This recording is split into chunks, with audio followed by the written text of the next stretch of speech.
Bonjour à tous, je suis Alexandre Vellas, donc citoyen, cinéaste, souverainiste, et je voudrais remercier dans un premier temps Alexandre Juvin-Brunet qui pour la seconde fois me fait confiance et me donne cette tribune pour pouvoir m'adresser à vous à nouveau. Et c'est finalement assez rare de voir une convergence entre l'acte et les paroles, et c'est assez rare pour être souligné de la part d'un homme politique. Je commencerai par une question qui n'est ni polémique mais constructive et plus que jamais urgente à l'adresse de nos frères solidaires et citoyens du peuple de gauche. Est-ce que vous allez suivre comme un seul homme les consignes d'un Mélenchon qui, à peine tombé le résultat des urnes, s'est empressé de vous demander de voter pour le banquier de Rothschild, la marionnette des oligarchies mondialistes et le destructeur de la France?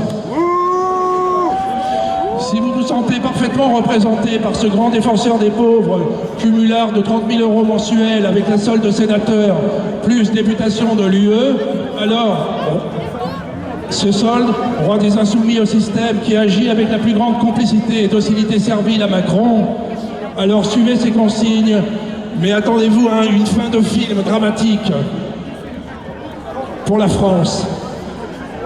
Voici la liste de ce que pourrait être la France si Macron était réélu, et prenons rendez-vous dans 6 mois, mais il sera trop tard pour constater si cette liste était de la pure science-fiction.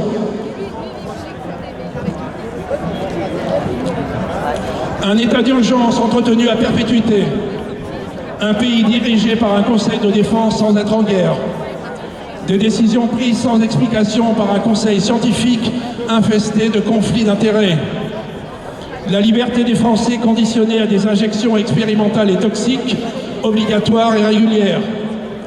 Des milliers de gens privés de revenus, d'accès aux soins, de liberté de déplacement, d'accès à l'éducation, parce qu'ils refusent les injections. Des confinements, des couvre-feux, sans aucune justification scientifique. Des promenades en forêt interdites, des masques obligatoires dans les rues, sur la plage, des masques obligatoires toute la journée en classe dès 6 ans, des auto-autorisations de sortie pour 1 heure, des fermetures administratives de magasins non essentiels, des interdictions de boire debout, des QR codes et des laissez-passer pour tout et n'importe quoi. Est-ce que c'est cette société-là que nous voulons?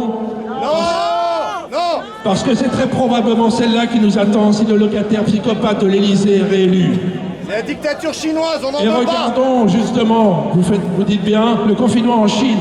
Les habitants de Shanghai sont placés dans des camps séparés de leurs enfants. Voilà, dictature. Des animaux sont massacrés au nom du covidisme. C'est horrible!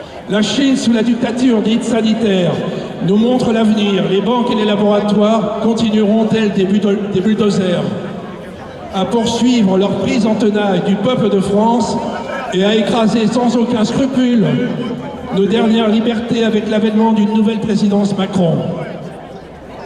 Il y a un réel danger en perspective car la vraie extrême droite, le vrai fascisme, c'est enfermer les gens, les vacciner au chantage avant de le faire de force, créer des sous-citoyens, empêcher les médecins de soigner, forcer les gens à porter une muselière pour entrer au restaurant ou au cinéma.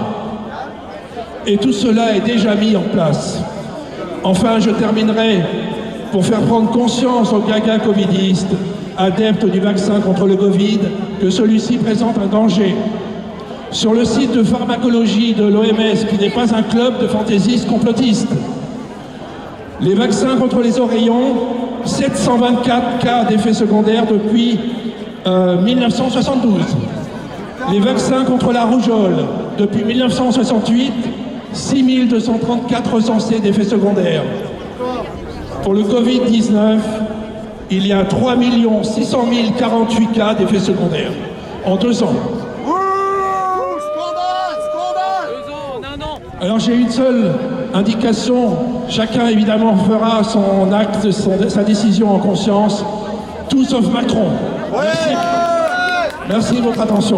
Macron en prison! Macron en prison! Macron en prison! Macron en prison! Macron en prison!